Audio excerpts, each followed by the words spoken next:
Dando continuidade à nossa apostila de número 3, mais especificamente à frente de Física 4, nós iremos resolver com você agora as atividades de sala do módulo 7. Esse módulo trata de movimento circular, aplicações da segunda lei de Newton. Já tivemos a oportunidade de trabalhar esse conteúdo na parte teórica, apresentamos alguns exemplos para você. Apresentamos o atrito nas suas modalidades ou distinções, o atrito estático, o atrito cinético. Mostramos como é que nós devemos proceder no cálculo do atrito e agora iremos efetuar os exercícios de sua apostila. Para que a gente possa começar, eu trouxe aqui para relembrar alguns tópicos contigo, primeiramente o movimento circular. O que é que eu quero que você lembre do movimento circular? Da velocidade linear, que não depende de outra coisa a não ser calcular 2 vezes π vezes raio vezes f, onde r é o raio, f é a frequência. Velocidade angular, que é 2πf. Eu posso fazer a adequação, velocidade linear igual a angular vezes o raio. Lembrar que no movimento circular uniforme nós temos a aceleração centrípeta, calculado velocidade ao quadrado dividido pelo raio. Lembrar que a velocidade linear ela é sempre perpendicular à aceleração centrípeta. Falamos também, eu quero que você não esqueça, que o período pode ser calculado dividindo 1 pela frequência. E a frequência pode ser calculada dividindo 1 pelo período. Também trouxemos para vocês, relembrando, os aspectos da força de atrito. A força de atrito ela é sempre contrária ao sentido do movimento do corpo. A força de atrito ela precisa ser diferenciada no tocante a atrito estático e atrito cinético. Eu posso calcular o atrito da maneira muito simples, que é o coeficiente adimensional de atrito vezes a normal. Lembrando que normal vai ser igual a peso, que é massa vezes gravidade, na superfície plana e horizontal. Lembrando também que o atrito depende da condição da superfície. As superfícies mais rugosas, maior o coeficiente, as superfícies menos rugosas, menor o coeficiente de atrito. E graficamente falando também, lembrar que o atrito cinético ele é menor do que o atrito estático. O gráfico se apresenta desta forma. Diante dessas pequenas relembranças contigo, a gente tem condição perfeita de fazermos os exercícios. O primeiro exercício que apresenta-se para nós aqui na nossa apostila foi uma questão do Enem, e ele diz assim: a força de atrito é uma força que depende do contato entre corpos. Pode ser definida como uma força de oposição à tendência de deslocamento dos corpos e é gerada devido à irregularidade entre duas superfícies de contato. Lembrem-se, maior rugosidade, maior atrito. Na figura, as setas, aqui a gente tem 4 setas, representam forças que atuam no corpo e o ponto ampliado representa as irregularidades que existem entre duas superfícies. Essa imagem ampliada é justamente para mostrar para nós a rugosidade da superfície. Na figura, os vetores que representam as forças que provocam o deslocamento e o atrito são, respectivamente, vetor que provoca, que é responsável pela representação do deslocamento, e o vetor responsável pela representação do atrito. Deixa eu falar uma coisa para vocês. Quem é essa força aqui para baixo? Peso. Quem é essa força aqui para cima? Normal. Quem é essa força que leva o corpo para a direita? É a força F. E essa no sentido oposto? É a força de atrito. Quem é que é responsável pelo deslocamento? Responsável pelo deslocamento, amigos, é a força F. Quem é o atrito? O atrito é a força oposta.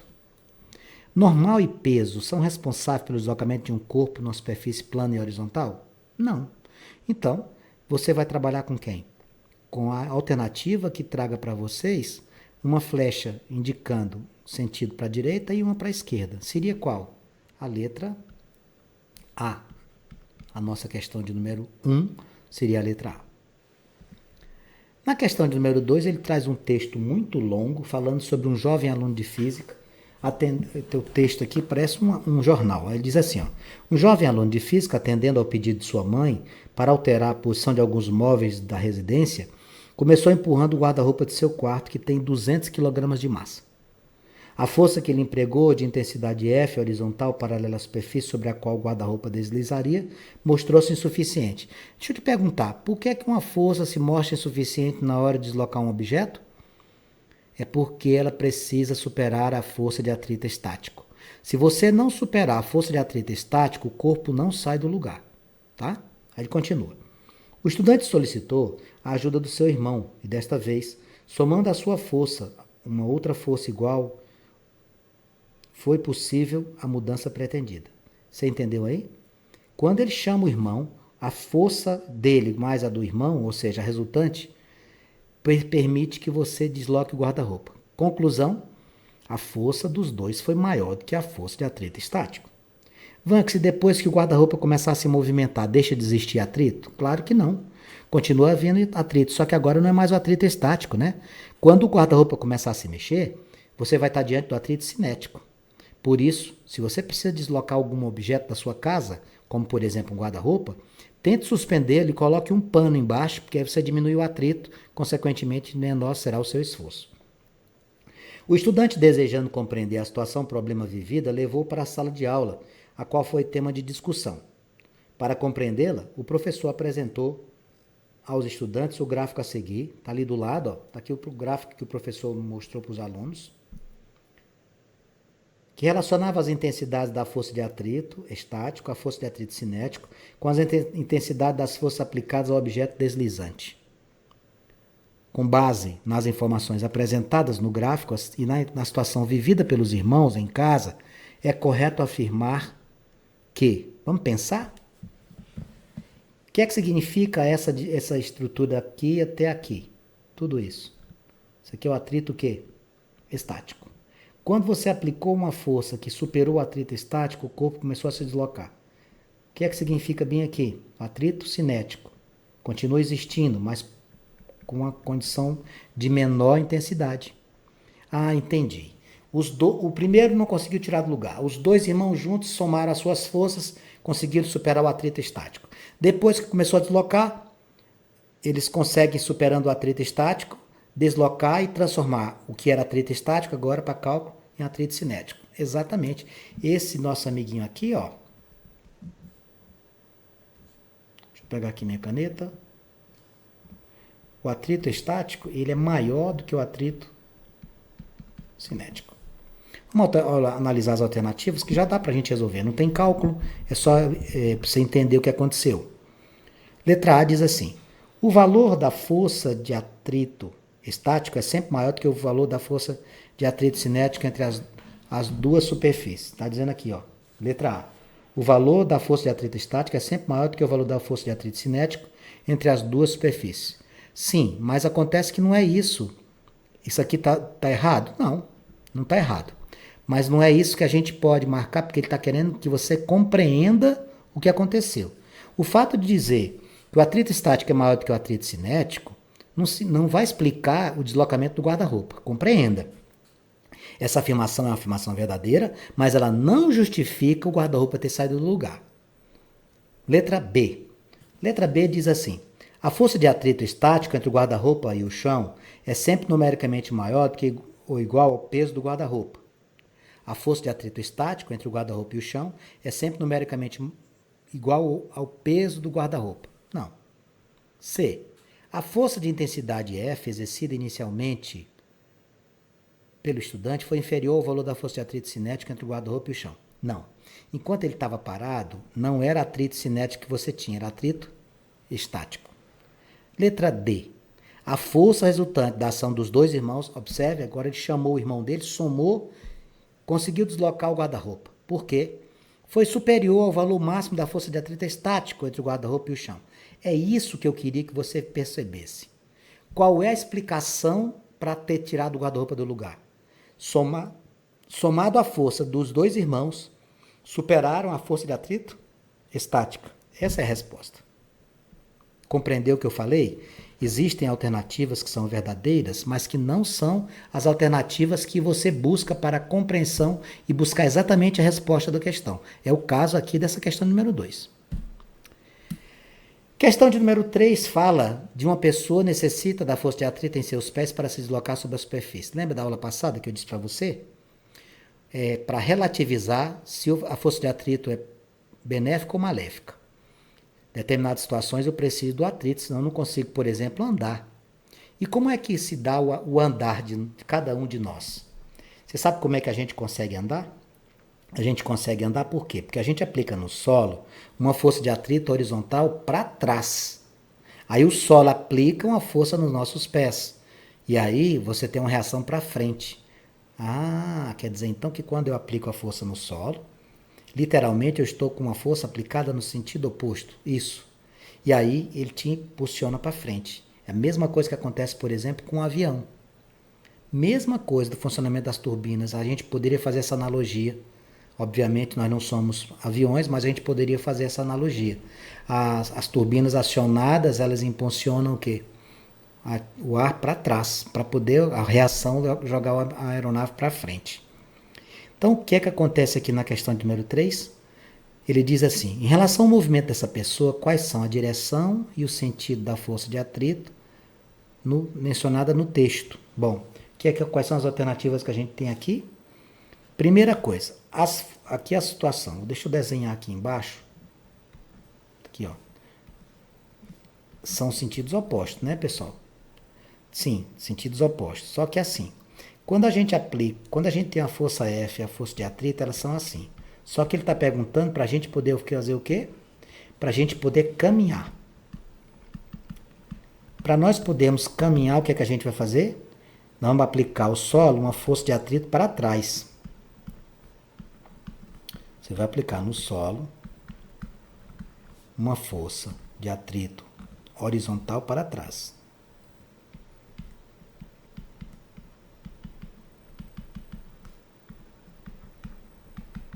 E aí ele vai devolver essa força aonde? Nos seus pés.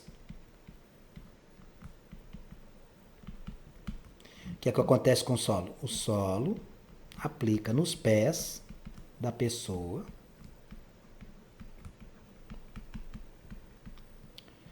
uma força como? No sentido do movimento.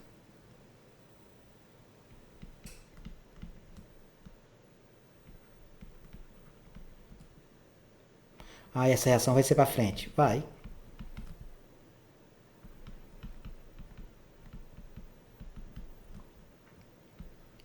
Ah, captei, rapaz. A gente aplica uma força no solo de atrito e joga para trás. Aí o solo vem e devolve isso para nós no mesmo sentido do movimento. Isso. Deixar anotadinho aqui para você deixar como referência. Para caminhar, aplicar no solo uma força de atrito horizontal para trás. O solo aplica nos pés da pessoa uma reação para frente, no sentido do movimento. Pronto. E essa força é o quê? Paralela. Então a resposta para nós aqui na questão de número 3 seria a letra C, paralela ao plano e no mesmo sentido do movimento. Questão de número 4. Olha o tamanho desse texto. Vanks, que imagem é essa que você trouxe para nós aqui? Isso aqui é lá do pessoal da aeronáutica, tem um grupo especializado na aeronáutica para fazer algumas demonstrações aéreas, chamado Esquadrilha da Fumaça. Tá? Aí o texto fala exatamente sobre eles. Ó. No início de 2013, o Esquadrão de Demonstração Aérea, popularmente conhecido como a Esquadrilha da Fumaça, efetivou mais uma troca de aeronave. A transição entre a aeronave T-27, com velocidade máxima de 324 km por hora, e o caça A-29, o Super Tucano, com velocidade aproximada de 432 km por hora. Permitirá aos pilotos desenvolver novas manobras durante as apresentações. Além disso, será possível melhorar a performance de antigas manobras, como o looping. O que é looping? Em que o piloto consegue suportar uma aceleração aparente no máximo 10 vezes que a da gravidade local. Nossa, então é uma força enorme aplicada sobre o piloto, sem dúvida. Valor esse considerado suportável a um ser humano. Considera uma apresentação da Esquadrilha da Fumaça em que um dos pilotos, cuja massa vale 80 kg, vai anotando essas informações aí. Massa, 80 kg, eu vou anotar em cima do desenho, da foto. Executa o looping na figura 1 com raio de 1 km. 1 km são quantos metros? 1000 metros. Já transforma logo, você não trabalha com quilômetro. Usando o caça A-29. O caça A-29 tem que velocidade? 432 km por hora. O que é que tu vai fazer com essa velocidade? Dividir por 3,6. Deixa eu ver quanto é que vai dar isso aqui. Quando eu dividir 432 por 3,6, eu vou obter 120 metros por segundo. Aí ele continua. Assumindo que a aceleração da gravidade no local da acrobacia seja 10 e desconsiderando a resistência do ar, pode-se afirmar que a reação normal exercida pelo assento sobre o piloto da aeronave durante a execução do looping foi de quanto? Ele quer saber a normal. Então, como é que nós vamos fazer? Segunda lei de Newton, meus amigos. Olha aqui, ó. Resultante igual a massa vezes aceleração. Como é que vai ser a nossa situação aqui? A nossa situação aqui, ele quer saber quanto que a normal está executando sobre o piloto. Então, eu vou fazer assim, ó. Como é que eu vou fazer aqui? Normal menos peso igual a massa vezes aceleração. Só que a nossa aceleração aqui é o quê? Centrípeta, movimento circular no looping. Normal menos peso, vai ficar normal menos. Quanto é a massa? Massa é 80. Quem tem massa 80 tem o peso 80 vezes 10. Dá quanto? 800. Normal menos 800 igual. Quanto é a massa? 80 vezes. Como é que se faz a aceleração centrípeta? Velocidade ao quadrado dividido pelo raio. Eu já vou substituir aqui, tá, pessoal? Já vou colocar direto. Só para você lembrar, a aceleração centrípeta é o quê? Velocidade ao quadrado dividido por R. A velocidade dele é 120, então vai ficar 120 ao quadrado. Quanto é o raio? 1000. Normal menos 800, o nosso problema aqui vai ser o espaço. Eu vou fazer o cálculo e jogar direto. Você vai fazer aqui 120 vezes 120. Isso aqui vai te dar 14.400. Tá? Você divide por 1000, porque tem 1000 ali embaixo, vai ficar 14,4. E pega esse valor, você multiplica com 80. Tá? Por quê? Porque tem o 80 bem aqui, ó. Ah, entendi. Você fez assim, 80 vezes 80 vai dar 12 vezes 12, 144. Aí eu coloco 2 zeros sobre 1000. Isso. É assim mesmo. Entendi o que você fez. O que você vai fazer agora? O que eu vou fazer? Eu vou cancelar os zeros, ó. 2, 3, 3.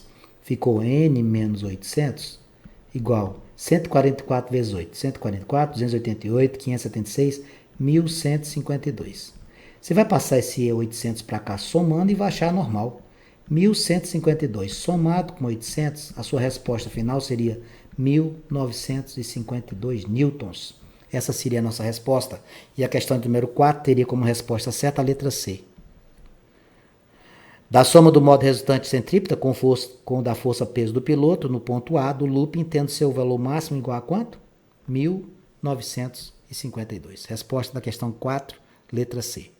Questão de número 5 diz o seguinte: a técnica de centrifugação é usada para separar os componentes de algumas misturas. Pode ser utilizada, por exemplo, na preparação de frações celulares após o adequado rompimento das membranas das células a serem centrifugadas. Em um tubo apropriado, uma camada de homogeneizado de células eucariotas rompidas foi cuidadosamente depositada sobre uma solução isotônica de cloreto de sódio. Esse tubo foi colocado em um rotor de centrífuga equilibrado por outro tubo. Considere as seguintes massas médias para algumas organelas de uma célula eucariótica. Ele dá aqui mitocôndria, lisossomo, núcleo, etc. Durante a centrifugação, a força centrípeta, vamos lá, anotar as nossas informações, é de 5 vezes 10 a menos 4 newtons. Atua sobre um núcleo de massa 4 vezes 10 a menos 9 gramas.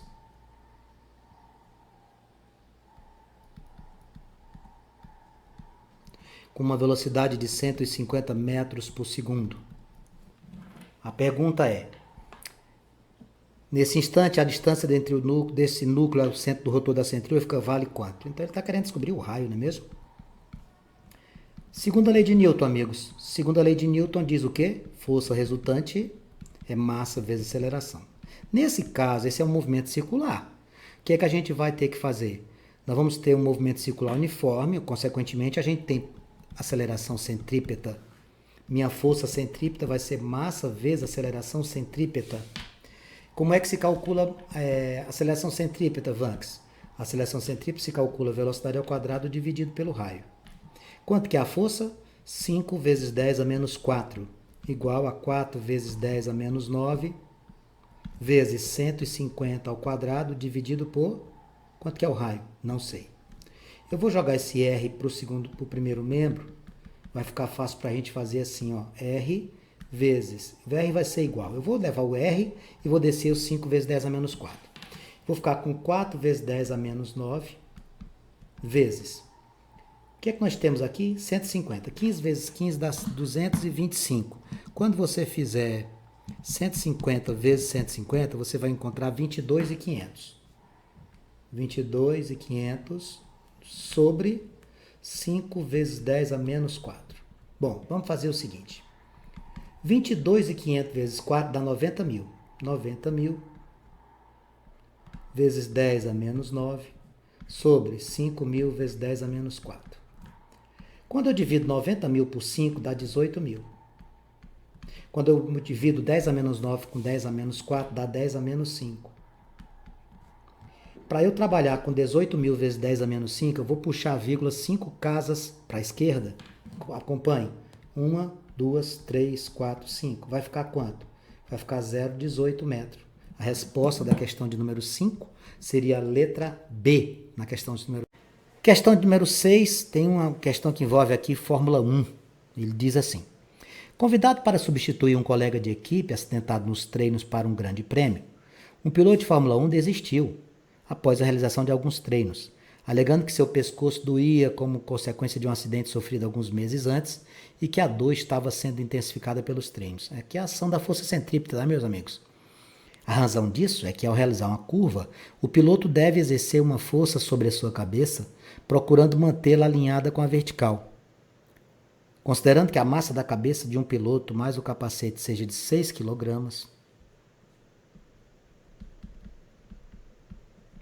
e que o carro esteja fazendo uma curva com um raio de 72 metros, a uma velocidade de 216 km por hora, eu vou dividir logo isso aqui por 3,6, porque você não vai trabalhar em km por hora. Quando você dividir 216 por 3,6, você vai encontrar 60 metros por segundo.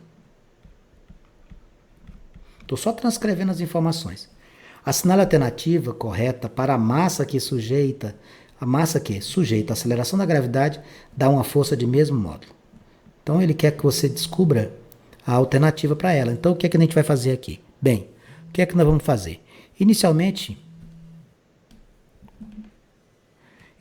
nós iremos pegar aqui, ó, vamos fazer a fórmula da força centrípeta, que é como? Força centrípeta é massa vezes velocidade ao quadrado dividido pelo raio. Então, como é que vai ficar essa força centrípeta aqui? A força centrípeta vai ser quanto que é a massa que você tem aí? 6 vezes 60 ao quadrado. Quanto é o raio? 72. 6 vezes 3.600 dividido por 72. Eu posso simplificar aqui o 3.600 por 72, que vai dar 50. Então, a força centrípeta vai ser 6 vezes 50. Isso aqui vai me dar 300 newtons. Mas a pergunta não é essa. A pergunta foi qual seria a massa para poder ser considerada para manter essa força com o mesmo módulo. Pela segunda lei de Newton, o que é que você tem? O que é que você tem? Força resultante igual a massa vezes aceleração. Você não já achou a força resultante? Qual foi a força que você encontrou? A força de 300 newtons vai corresponder a que massa? Peso, amigos, é massa vezes gravidade.